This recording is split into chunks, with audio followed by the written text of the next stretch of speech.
At Capella University, you're in control of your education. With the game-changing FlexPath format, you can set your own deadlines and move at your own pace. The faster you move, the more you save. Visit capella.edu to learn more.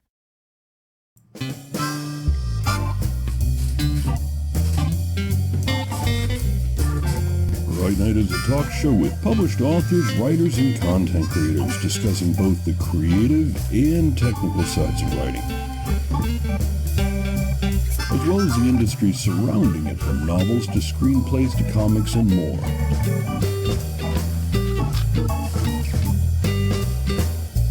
And now, here's your host, author Travis I. Sivart.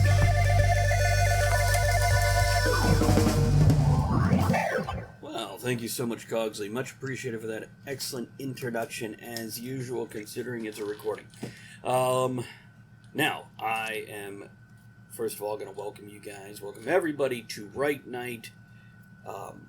Tonight's topic is cryptozoology, and we'll get into that in a few moments. I do want to let everybody know we sometimes use adult language here and have adult conversations, but also, for those of you watching the live stream at Travis Tavern Talk, hold on, I messed it up.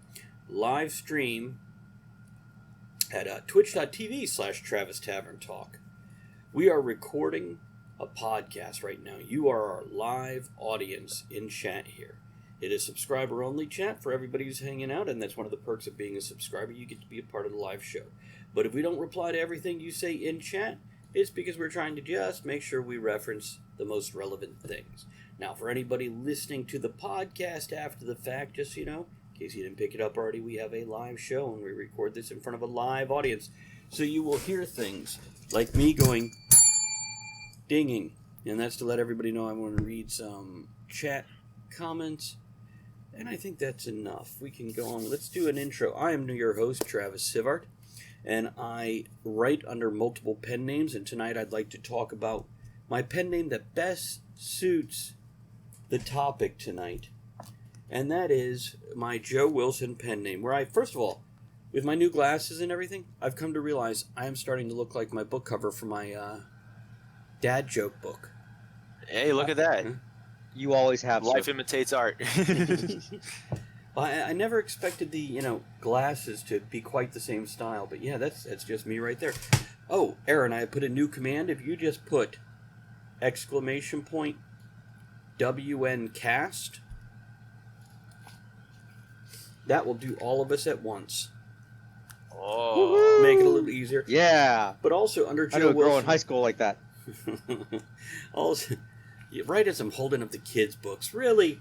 But that's how you get kids, in case anybody didn't know. My bunny is a zombie and my puppy is a werewolf are two in my Monsters and Kids series that are available on Amazon. And yeah, I'm looking at doing number 3. Coming soon, my squirrel is a vampire. My squirrel is a vampire. So that's a better working Maybe title hamster. than when I had My Squirrel Sucks, but I think his a vampire might be better. Actually, book 3 in the series is supposed to be Monsters After Dark.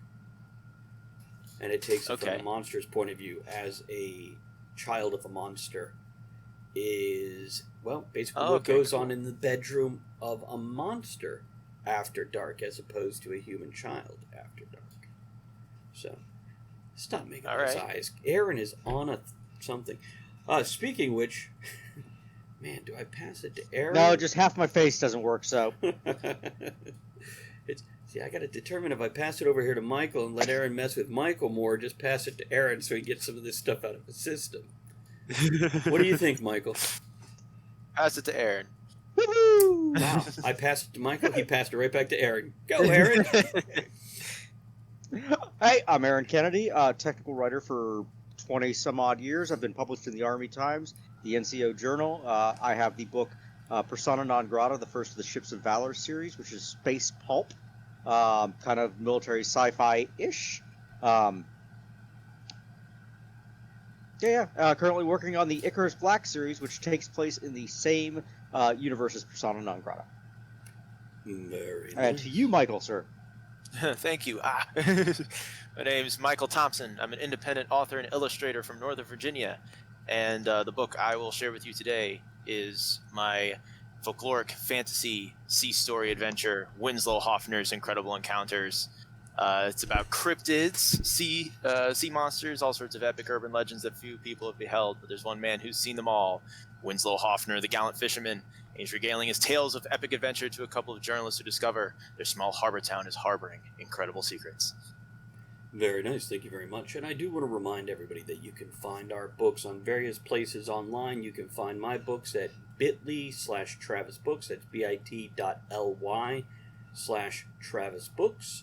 You can find Michael Thompson. Hey, there's Tracy. Here's to your bits, Tracy. Thank you for showing them to us. Thank you. Always awkward for your son to thank you for that one. You can find Michael Thompson's books at michaelthompsonbooks.com. Common spelling of Michael and Thompson. And you can find Aaron Kennedy, and that's, give me a second, I'll let him spell his name. He has the most fun way of doing it anyway. But you can find his books at bit.ly/Aaron Kennedy. That's bit.ly/AARON Kennedy, common spelling, like the president and senator, various dead and alive people.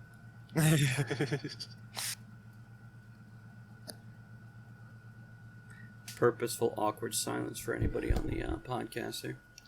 Also want to let everybody know... Where's AA Ron at? AA? Alcoholics Anonymous? Is this because I poured a No, drink? AA Ron. Oh, right. That's what the double A stands for.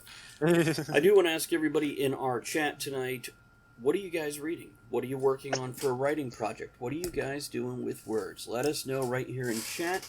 We might not be able to read them all or any of them, but we're interested and want to create that conversation. For anybody who is listening via podcast, you can always email us your thoughts and interests at writenightshow@gmail.com. That's WRITENIGHT show at gmail.com. And I was just checking the email right now to see if we had anything. Other than that, I want to remind people we do have merchandise. If you type !merch, you will see it come up there. And anybody who's on the podcast, you can find it at bit.ly, that's bit.ly/tavern merch. Now, on to the other stuff. Guys, don't forget to join us tomorrow night for our Stealing for Survival game that we also post as a podcast on Monday nights for Talk of the Tavern, which is Toasts, Tangents, and Topics. Now, tonight's topic, what we're working with is cryptozoology. And cryptozoology is the possibly scientific, possibly quasi-scientific study of cryptids, which are, I don't want to say mythological creatures, though it border on that. But definitely folklore Undiscovered and or still looking for. Yep. There we go. Like anything that's dead. No, wait, cryptic. Sorry, my bad. Yeah. It's a mystery. It's mystery creatures. Yeah. And we're going to look at that. Exactly. We're going to tie it into a lot of different things. And I see, look at Michael, they're both like leaning forward. They're interested. They're engaged. This is one of my favorite topics. So, Michael, we'll start with you and let Aaron interrupt you. Okay. As we always do. Exactly. So you've written a book that just totally centers around cryptids. So why don't you start by defining cryptids and giving a few... Hold on a second, let me do this real quick. Tracy, thank you very much for that subscription. Much appreciated there. Here's to you. 11 months at the tavern. Nice. Okay, so maybe a little definition of what they are and some examples of some cryptids that everybody would have heard of. Sure.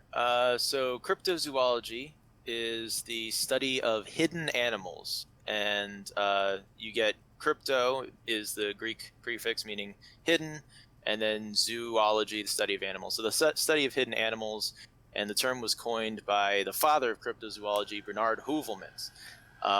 who I gave a cameo in my Winslow book. The name of the marina is Hoovelman's Landing. It might be pronounced Hoovelman's, I'm not sure. He's also, if I'm not mistaken, related to Dr. Seuss, and he named a city after him too. Possibly. Peter Capaldi as well. David Smith. I don't know. And so Both Doctor Who's. Probably the best known cryptid is Sasquatch or Bigfoot. And I'm holding up my figures because I'm that much of a nerd. Also we got known the as Yeti Harry. from the Himalayas. Mm-hmm. And we have this is considered more of a hoax, but the jackalope. Oh, I thought it was like a reindeer. Yeah, I mean there are definitely all sorts of different species that are under investigation, and I have other figures that I can't reach, but the Loch Ness monster is probably the granddaddy of them all. And depending where you guys... in my book, I just wanted to add in a few more before we move into the other stuff here. Yes. There are dozens of lake monsters around the world. There is some in New York State. The Great Lakes have some. There's other lakes around here. There's some in Florida. So those are pretty common. And then there's also things like the... Chupacabra. No, Chupacabra. The Chupacabra. Yes. You guys are going to have to use words. I don't have them tonight. So there's a lot of these... I got you, man. I appreciate that. Mothman here in Virginia and West Virginia. Correct. And a lot of those things. So what were you going to say about your book there, Michael? In my book, there are even depending on how big of a nerd you are, there are even finer classifications of cryptids, and the classification that I found that I was most interested in, and I liked reading about the most, are called globsters. Globsters, globsters, and this is unidentified creatures that have washed ashore, and through the process of decomposition, their true origins have been obscured, and there is debate on what they are or were. And two of those that I focused on in my book, which there's about 6 or 7 that are highlighted in the book, but two of them that I focused on that were globsters were Gambo, which was an unidentified fish that had washed ashore in the Gambia in Africa, and in 1983, and they weren't sure if it was like a fish or a prehistoric dolphin or the last of the Moses. I have a quick question. Is this like real newspaper articles in our real world, or is this background in your book? Real world. Okay, good. Real world. Yep. So this is the part of my book which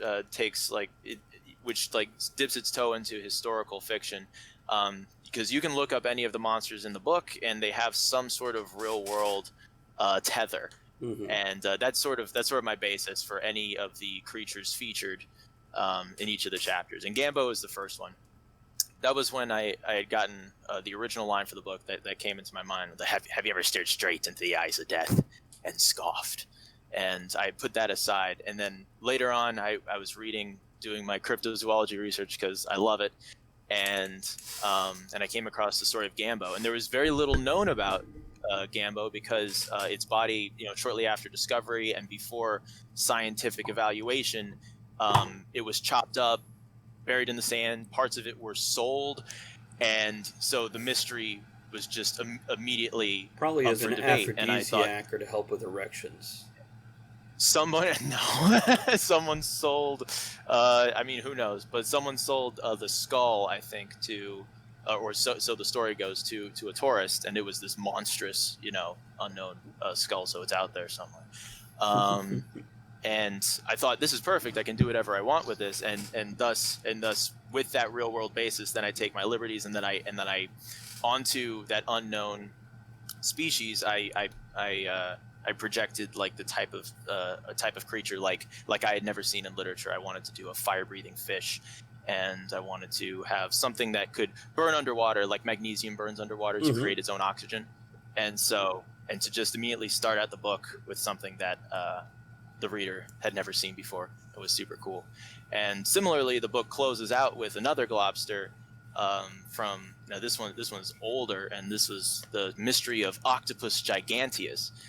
And this was in even further back in like the 1800s, I think. And this was a big mound of unknown organic material. And the original analysis, and this one was scientifically analyzed, the original analysis thought that it was a large octopus. Later on, they determined it might have been whale blubber. And then later on beyond that, they said, well, you know, the cell structure looks different anyway, so now it's still up in the air.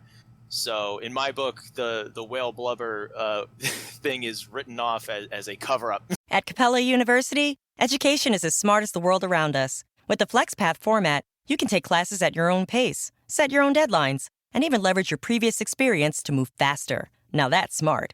Learn more at capella.edu.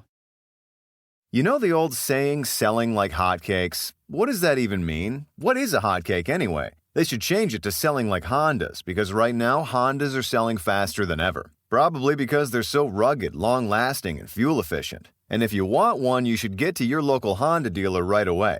Check out the 8-passenger Pilot, or maybe the adventurous Passport. But you gotta do it fast, because Hondas are selling like, well, Hondas. New models are arriving now. Don't wait. See your local Honda dealer today. And it is, of course, the Kraken, the gigantic octopus. So yeah. So I like to focus on the lesser known stuff, because then you can do your own interpretation of that. Or if I do the most well known, I heard it myself. If you do happen to do the more well-known stuff, then I like to take a different interpretation of that as well, and investigate what other species it could be, looking into prehistory, because that's another classification of cryptids, are prehistoric relics. So even Sasquatch, they believe, might have been Gigantopithecus, which was a large upright ape-like hominid. No. What are your guys' favorite cryptids? Let me ask some questions. I'd like to ask you. Hold on. Let me ask a couple questions about what you said before we just run away. Okay. No problem. In your world, are these creatures unique single creatures, or are they a species that are out there? It's a little bit of both. It depends. Some of them are just like megafauna, like they belong to, for instance, the beast of Busco. Now, this was just a gigantic snapping turtle that was seen, and this is a really cool one. This was seen in Churubusco, Indiana, in a small town, and it was in a lake, and it was seen quite a lot. They had a whole like parade of people like coming to see the monster, until they determined it was dangerous, and then there was like parties that were going to go out to like hunt the beast, but then it disappeared and was never seen again. So I've seen that musical number, Kill the Beast, yeah. And that, as well as my giant lobster in the book, Claus. Claus the giant lobster. Now this one is probably the one that I took the most liberty with. Claus or Klaus? It depends on the accent of the person. Which side of the ocean? I guess. Yeah, which side of the ocean? So Claus is a little bit more unique to my book. I named it Claus as a reference to Jaws. There's a few Spielberg references and like Jaws references in the book, so I thought, haha, it rhymes.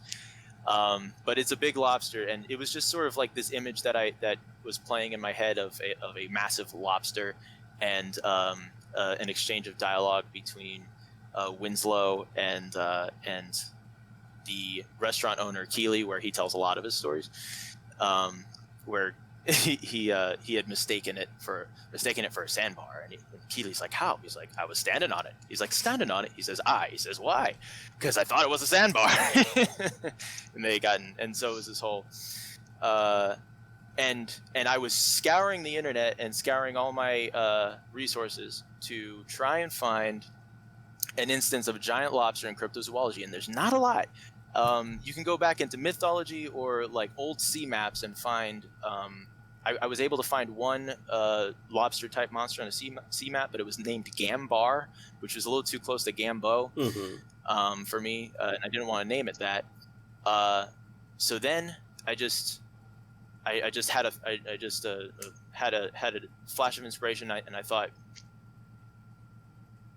I would look up the record-holding lobster, and it took place in the biggest lobster was scooped up in Nova Scotia. It was like 4 feet, which is where the book. It was like 4 feet. So that was my real world tether. But Aaron, what do you think? What's your favorite cryptid? Ooh. There's a crossover of the real world, the previously undiscovered, the misidentified, stuff like that. Yes. Like, if you take a look at humans and the evolutionary path, if you go back far enough, like octopi or octopodes, because it's Greek origin, friggin' they would. If you told somebody, oh yeah, there's this slimy thing, it's got 8 or 7 arms and a penis, making it 8, friggin', that's a cryptid. But there's other examples of this, like manatees and mermaids, friggin' the albino alligators of New York. My favorite one is the giraffe, though. You've got this horse with stupid long legs, a crazy head, and it's got leopard spots with horns. So they're all kind of this really cool concept. But even like Moby Dick in literature, a giant white whale. Okay. Quick thank you to Andrea for her subscription tonight. Thank you very much for that. Appreciate that support from all you folks. Okay, Aaron, go on. So we got these ones in literature like Moby Dick, the giant white whale, or even Kevin from Up, this rainbow-colored bird with a thing there. Yeah. He was a cryptozoologist looking for these previous undiscovered creatures. It's just so fun. And then we even get down to like Japanese movies, Godzilla, and all of the creatures that he's fighting, they're cryptids. But I mean, there's some out there that I really love. I made Emmy giggle with the pigzillas, because pigs just get bigger and bigger with time. You can end up with a 2,000-pound hog running around, but they're clever, so they hide, so they don't get killed. So previously undiscovered hogzillas running around is kind of cool. You know, yeah, it is. That's the age-old question of why do hogs wear bright red toenail polish? It's to hide in strawberry patches. And if anybody ever says, I've never seen a damn pig hiding in the strawberry patch, you go, exactly. Mm-hmm. So they're very stubborn. What's kind of cool about that, though, is if you look at camouflage patterns and stuff like this, Terry Pratchett makes a reference to it in one of his books, I think it's The Night Watch, where he talks about, hey, tigers, they're orange, they're brownish color, right? They're originally from like India and things like that, bright green lush thing, but the way their patterns interact, it creates they're gone. They don't match their environments, they're complete contrast to their environments, which causes our eyes to just gloss over them. Which is kind of cool when you think of, oh, well, what's new and cool out there that we just have never spotted, or we only caught a glimpse of. I think it would be fun to have a tiger as a cryptid.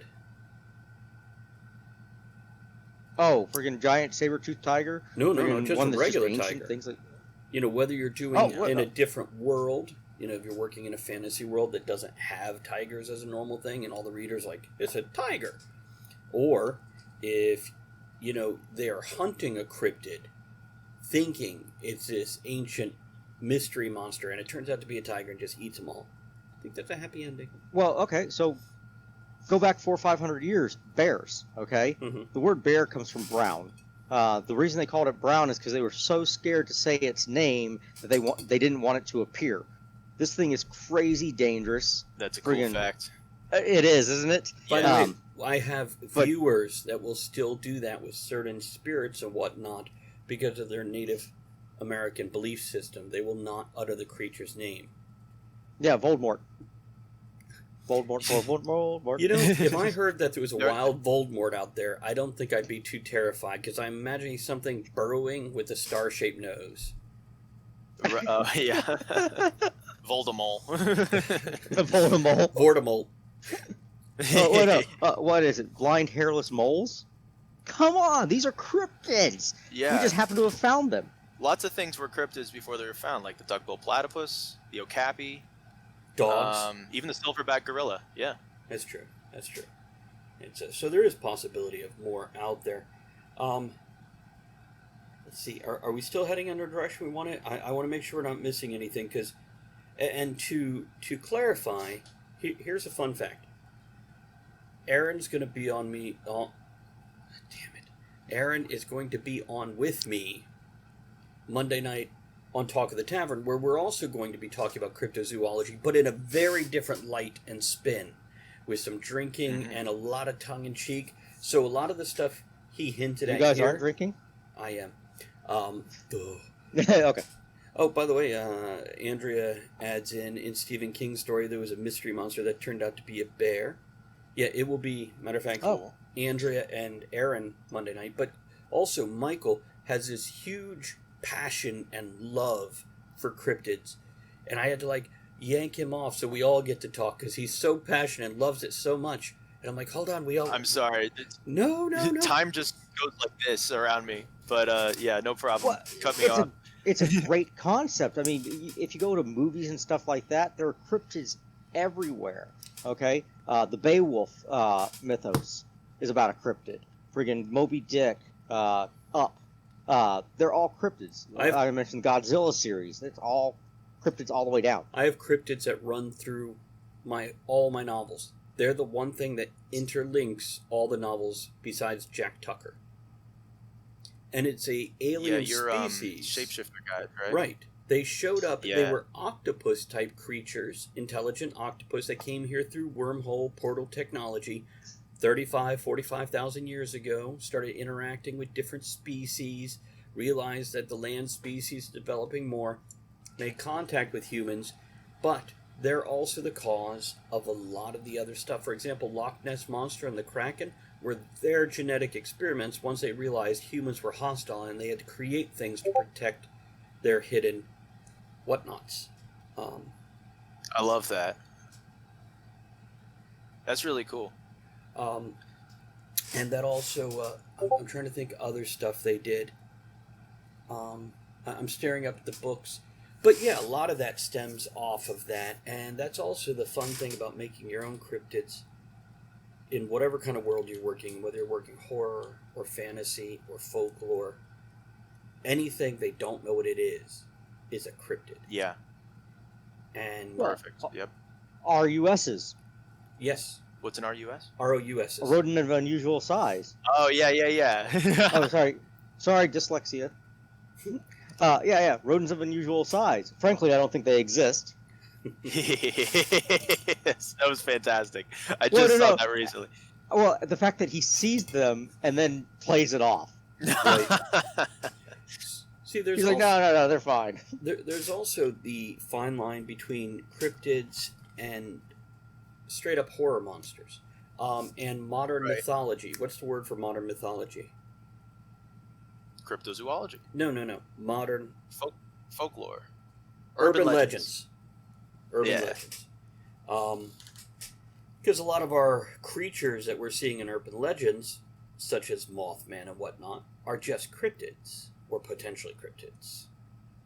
Oh yes. So what's your thought on that, guys? With your and also Michael asked a question earlier, and I had a question to ask him. So we've got two questions on the table: blending of urban legends and cryptids. And Michael asked, "What's your favorite cryptid?" Mine is chinchillas because they're adorable and real. They're like something straight out of fucking Pokemon.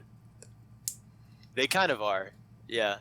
And that's the type of thing that definitely would be a cryptid if it weren't known. And they bathe in volcanic ash to remove the oil from their fur. That's how they clean themselves. This is a cryptid. Yeah. I will say, you were talking about movie monsters earlier, and I have this. I ran across a classic movie channel, and I've just been recording so much and watching it when I have time. They played. I watched The Blob for the first time, And Oh yeah. yeah, I watched The Blob, and I watched the last half of Creature from the Black Lagoon.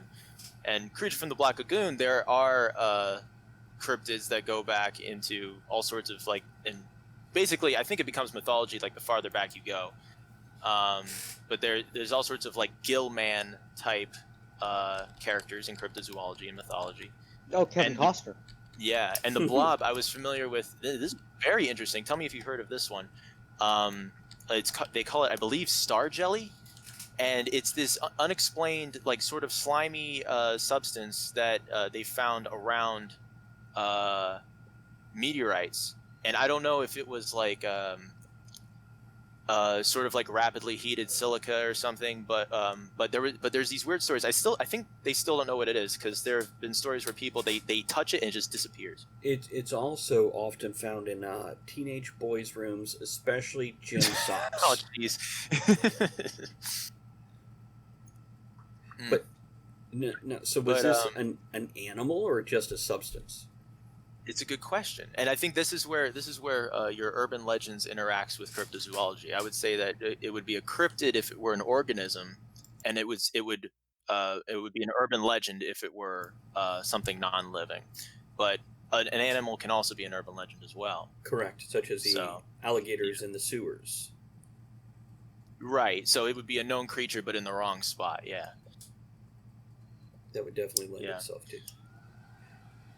So, Weird to Win in chat says, until not too long ago, people didn't believe Tasmanian devils were real, so we'll throw that in there in the pile of cryptids.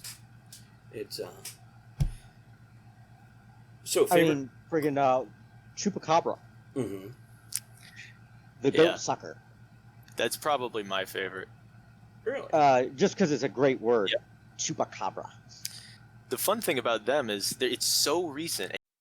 'Tis the season for those irresistible ginger thins, cozy blankets for cuddling by the fire, and making home warm and welcoming. For one-stop holiday shopping, visit your local IKEA or ikea-usa.com/holiday. Need appliances? Don't wait for Black Friday. Get to Bray Friday, going on now at Bray & Scarf. Make your one-on-one VIP appointment for huge appliance savings in-store and online. Get doorbuster deals like a GE 27 cubic foot stainless steel French door refrigerator with fingerprint-resistant finish for just $15.99. Save $700. Don't miss the Bray Friday savings. Shop local at Bray & Scarf, where it doesn't cost more to get more. You don't realize how recent it is. I think it was only like 1994, like mid-90s, is when the word chupacabra came into existence. And it started in Puerto Rico. How'd it get off the island? Well, there were other blood-sucking type legends that arose, and they just started using the term. So there was. Yeah. That's when the first sightings were reported. But if I'm not mistaken, it comes from a historical legendary creature. But I'm looking that up real quick. Maybe. Yeah. I'm making sure. Yeah, 1975, similar killings, blamed on a 2018, reputed origin. And this is just Wikipedia, because, that's a good source for cryptid info. Yeah. Well, no, but I mean, if you even go with a simple explanation like bats, if somebody told you, oh yeah, there's this mouse, but it's got wings and it flies and it sucks blood, that's creepy-ish. I know, yeah. Imagine finding the first bat. And then we have like cases of megafauna, like the Ahul, massive howling bat squatch up in Chicago, which they're calling, or like the Chicago Mothman.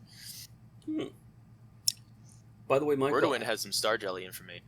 I think I need to, and I'll let you read that off in just a moment. I think I need to bow to your knowledge on this one, because I'm seeing, and by the way, the name is attributed to a Puerto Rican comedian who coined the label in '95. There we go. Yeah, that's cool. That's a cool fact. But it's also a great insult. Listen here, Chupacabra. It's okay. Yeah, I'm not seeing Early reports. Wow. The picture on Wikipedia, by the way, looks exactly like a slee stack from Land of the Lost. Oh yeah, yeah. The original was kind of an alien type thing, and sometimes it had like chiropteran wings as well. Okay. That's the version I like. You want to read this off here? Sure. Yeah. Okay. Word to win. Star jelly, also called astromyxin. Astral jelly is a gelatinous substance sometimes found on grass or even branches of trees. According to folklore, it is deposited on the earth during meteor showers. Reports of the substance date back to the 14th century and have continued to the present day. So I wonder if that was the inspiration for the Blob, because it's very much like how the movie starts. I mean, I did a quick scan of it, and it looks like, there's some theories like it's frog puke or something very similar to that. Yeah. Which chemically, I mean, okay, this kind of makes sense. For when you apply any kind of heat and it vaporizes, you can see weird stuff with physics or chemistry, because there's all kinds of stuff like, we can freeze carbon dioxide and make ice out of it, and then you drop it in water and it turns into fog. The fog is another great thing. Literally the thing. But good. Yeah, there's all these kind of unknown realms of the universe, the great mystery, create some of these things for us, which is really, really cool. Yeah, it's amazing when the natural explanation is actually just is kind of unnatural in itself. Like UFOs that turn out to be. Did you hear about the weird silky UFOs going over? I think it was some sort of British amphitheater, and it turned out that it was clusters of floating spiders on their silk, like on silk parachutes. That's awesome. Just an obscene amount of them. Yeah. If you ever drive through like Texas or the South or whatnot, you'll see trees and the top branches are completely encased in spiderweb type substance. Right. And like 3-4 feet. But it's not necessarily spider webs. Sometimes it's a fungus that grows on the tree that creates these filaments. But there are spider webs. There are colonies of spiders that do cover whole trees. But for some reason, I'm thinking that's in Africa. Well, see, most of the time spiders are solitary until they mate. Right. So if you see one web, you see one spider. It's kind of the running thing. So they don't like to be together because when their webs merge, one of them kills the other one. See, I really like. This is something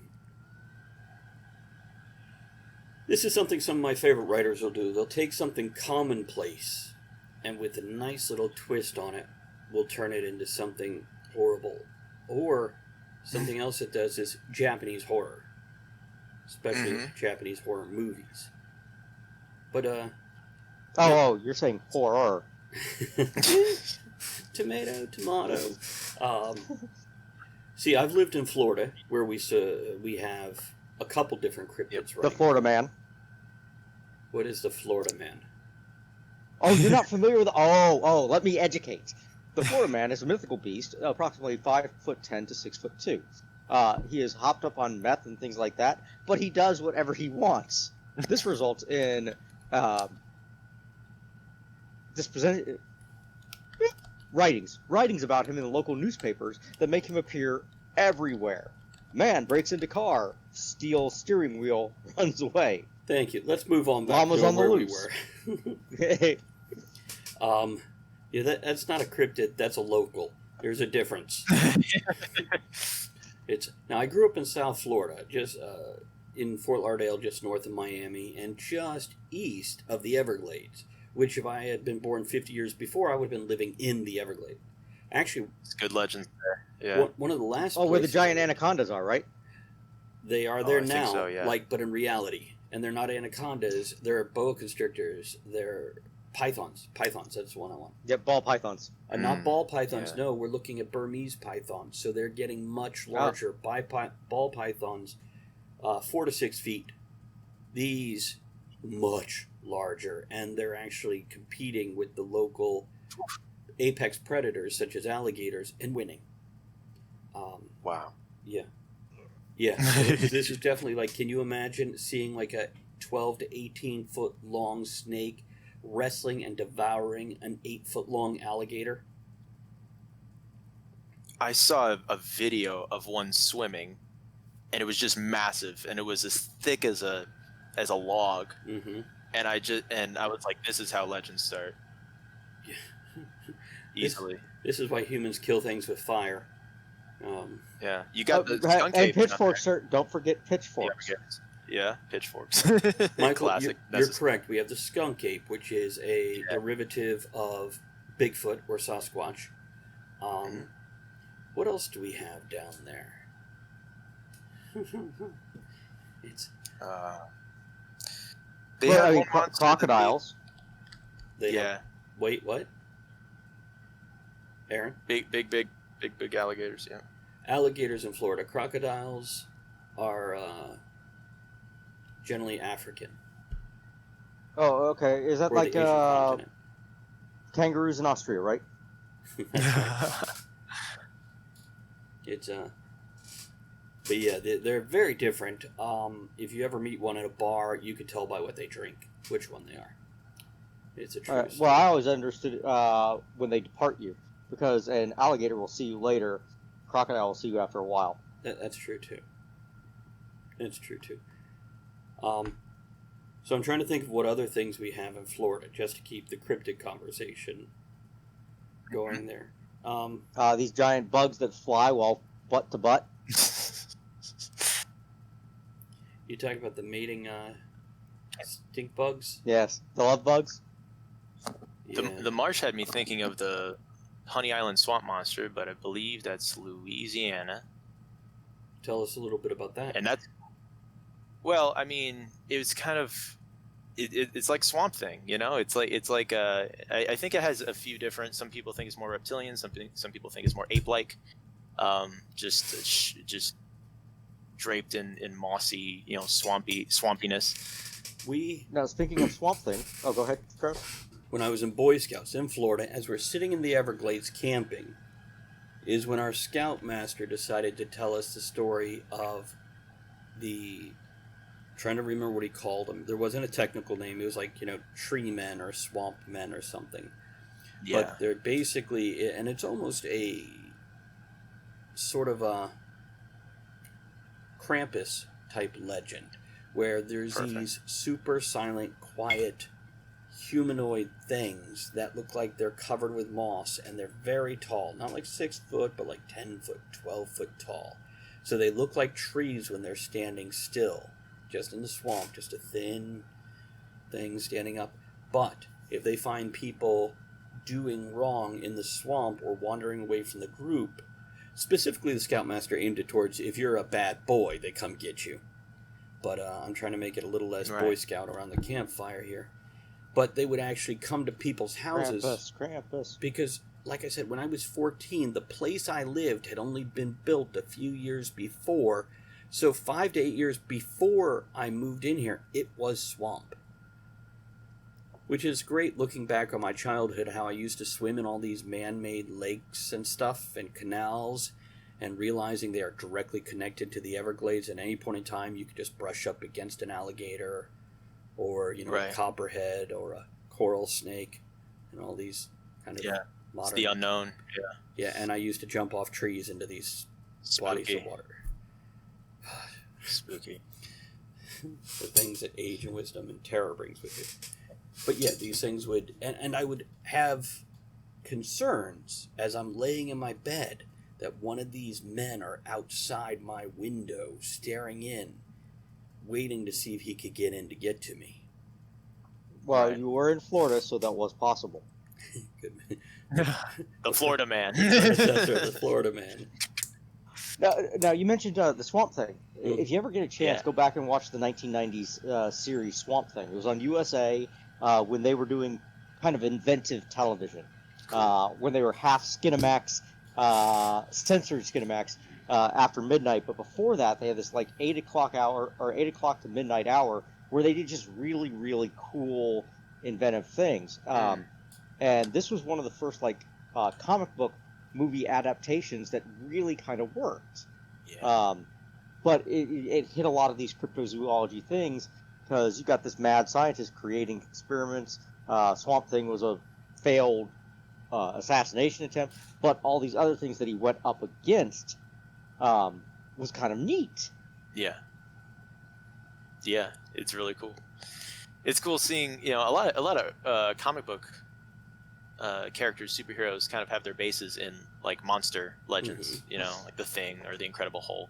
Like, you know, Spider-Man kind of pulls from Jekyll Hyde. You know, yeah, they're monsters, but they fight crime. So, where do you think Frankenstein would fall? Would he be a cryptid? Frankenstein. He wouldn't be a cryptid. He's man-made, so.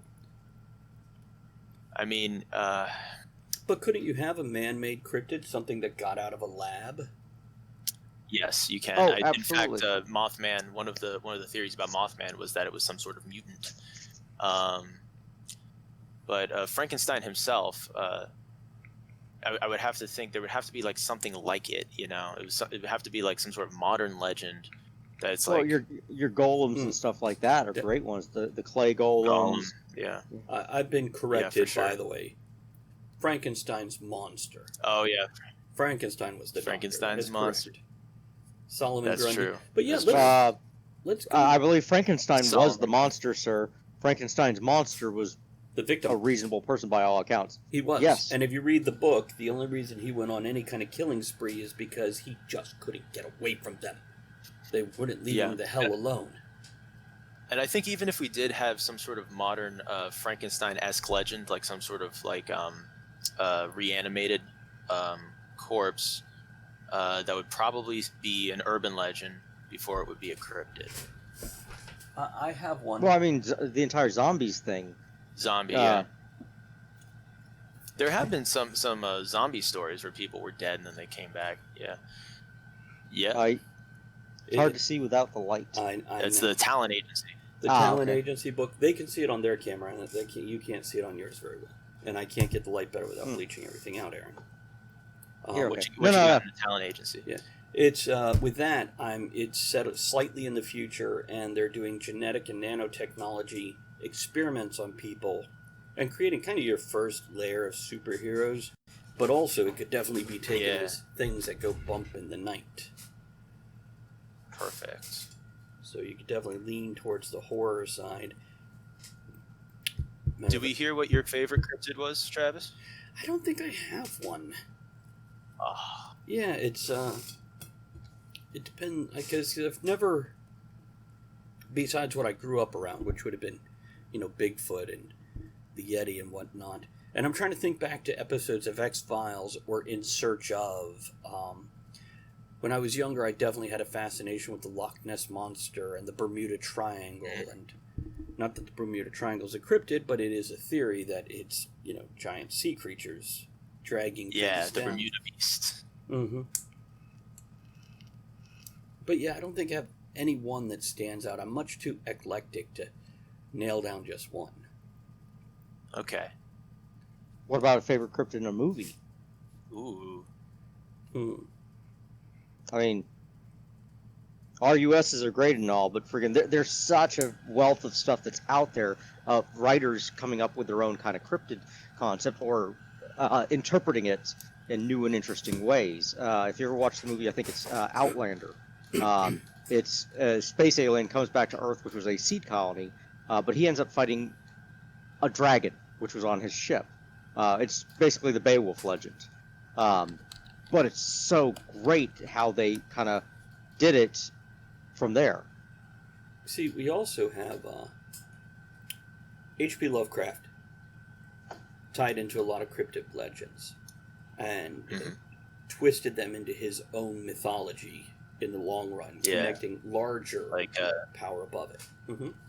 Dagon, I think the best part about him was the fact that he had a shared kind of universe in a soft shared universe, so that not only did he create these things, but he created these books, which other authors referenced the books to create this kind of shared universe. So we got the Elder Gods running around here, but what's even better was our books became the cryptids in it because, oh, we found this or we referenced this, which in turn opens up another avenue to kind of explore here. It was a neat, yeah, it's a neat kind of horror where it's like everyone knows like a piece of the truth, and then you as the reader sort of like put it together. The Necronomicon sort of appearing across his stories and other people's stories. And Verata, necktie. Nikito, yeah. The Evil Dead. That in the 80s, he actually did sell copies of the Necronomicon in Walden Books. Right. Yeah, and I had a friend who had a copy who's like, this is real.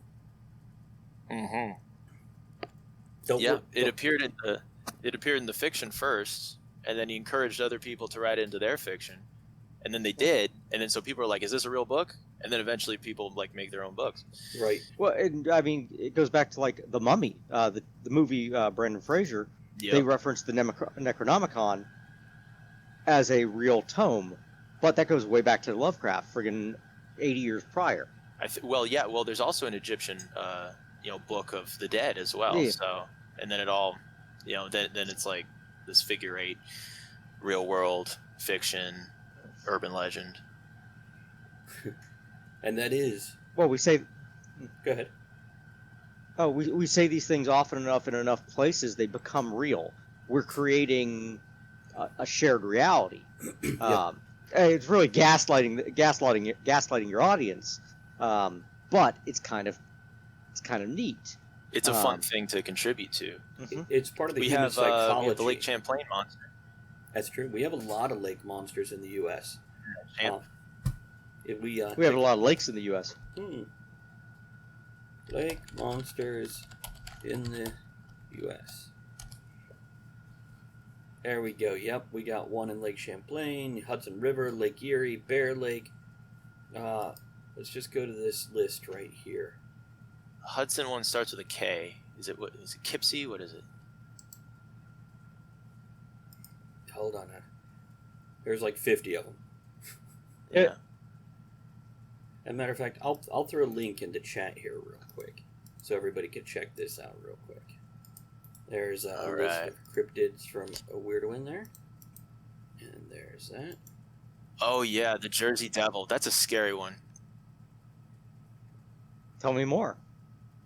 Well, that sort of gets into the paranormal aspect of like the intersection between paranormal and then is this an animal? But the original legends of it were paranormal. It was the story was this woman who there's a few different stories of it, but one was this woman who like had so many children, and then she was like having like I don't remember exactly, like her 9th child or something, and then she's like, and then she was like cursing her this pregnancy, and then the story goes that it was born, and then it turned into a demon, it morphed, and then killed the family, and then took off into the woods, and it's and then it looks like a unholy mixture between a horse, a goat, and a bat. I love the took off into the woods, okay? Because no, don't get me wrong. That's one of those instinctual level of kind of fear and paranoia things, because it goes, oh, what scared us? The forest. Yeah, and then it could be anywhere. Or the lake. Yeah, and connecting to the beginning where Travis brought up the werewolf from his werewolf book. There are modern werewolves. The Skinwalker Ranch, which was that's Native American mythology, which is sort of becoming circling with modern urban legends. And then the Beast of Bray Road, another one.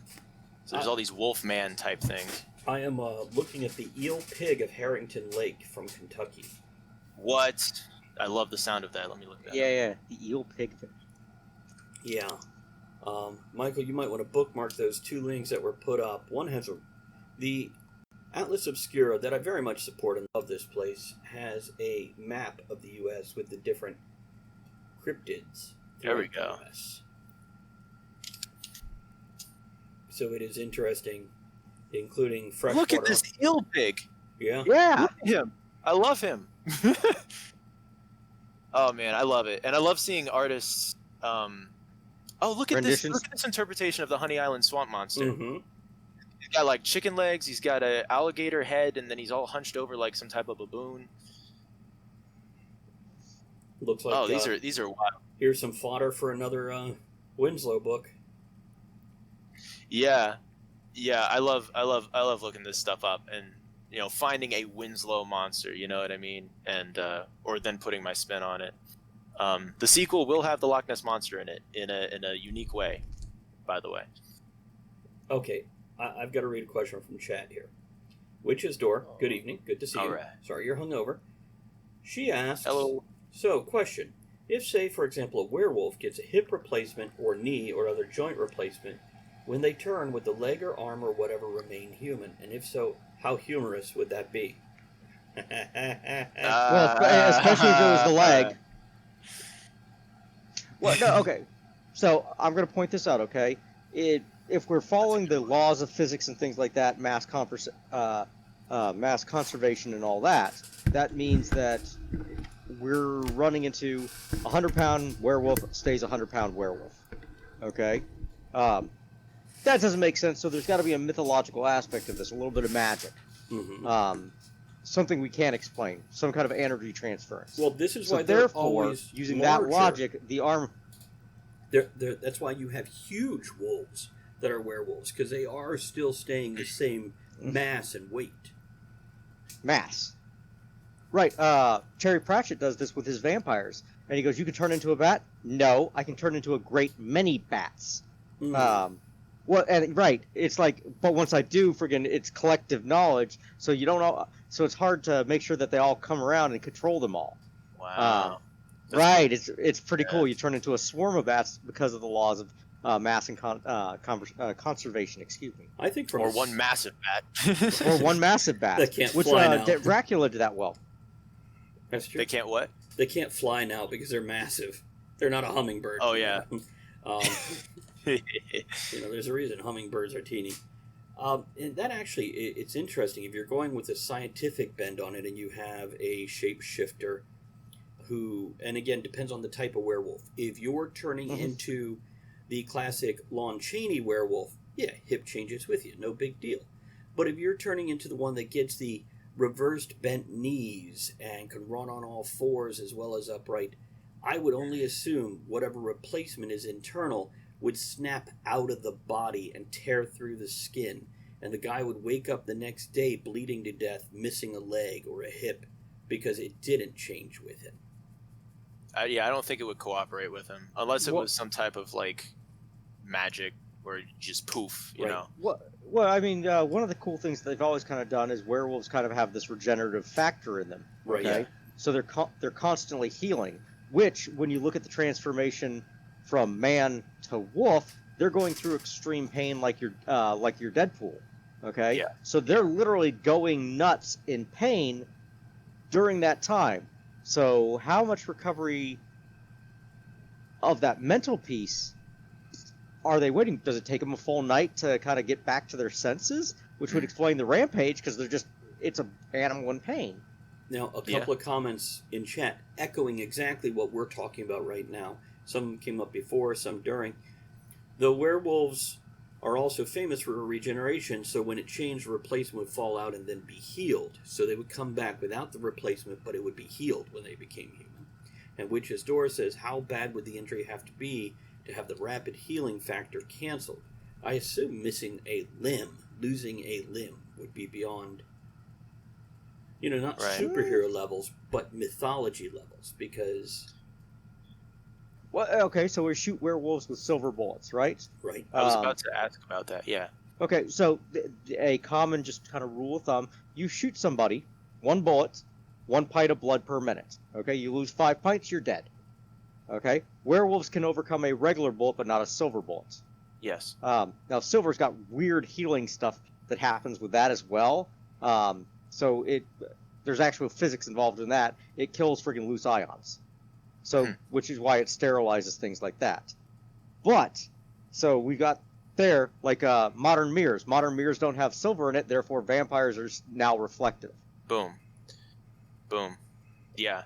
because silver was how mirrors were, and I think also like it was even involved in like film as well, and that was a component of why they weren't showing up in pictures or like Silver oxide. Yeah, Yep. Because it reacts with sunlight. that's really cool when you look into it. It's just like this common knowledge, but it all traces back to like the silver element. Well, it's also stuff that we forget. We haven't made a mirror out of silver in 50 years. Right, yeah. Since aluminum became commonplace. Well, that's something else I'm wondering. Is there other metals out there that would be similar that we're not using in medical procedures? But without going into that, this is all... we're about to wrap this up.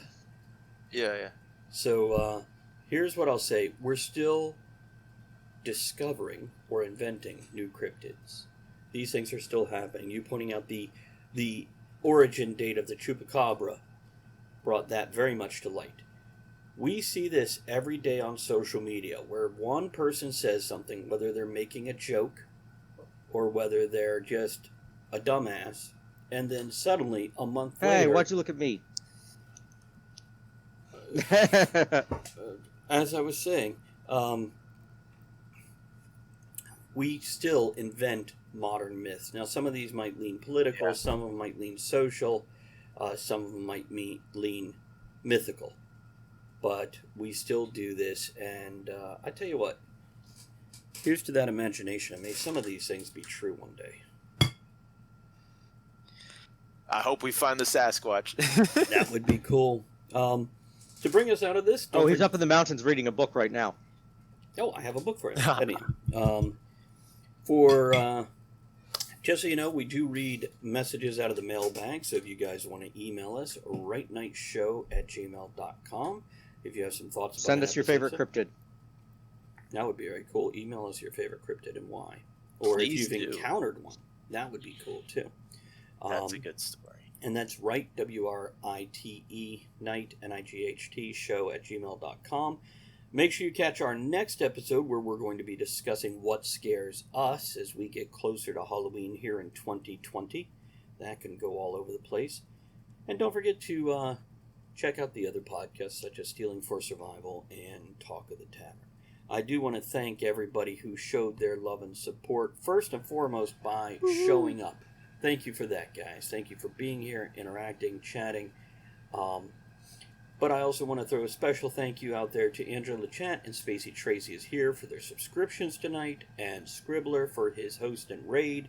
Much appreciated. Appreciate all those bits that came in from Spacey Tracy. And Hey, Michael J. Lawrence. Michael J. Thank you. Lawrence. Michael popping in. Lawrence Right at the cheered. Thank you. X100. Thank you for that. But I also want to make sure I throw a thank you out there to our other supporters on Patreon like Triple U and Ethan Strauss, as well as Berta and Musical Wizardry that have subscribed monthly on PayPal. Okay, let's do some outro music and move on with this. We'll catch all of you later. Fun show.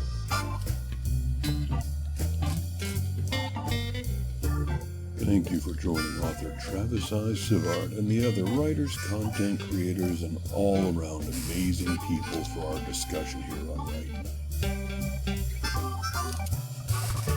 Join us again soon, and until you do, make sure you create with passion, enjoy the journey, and remember, every night can be right now.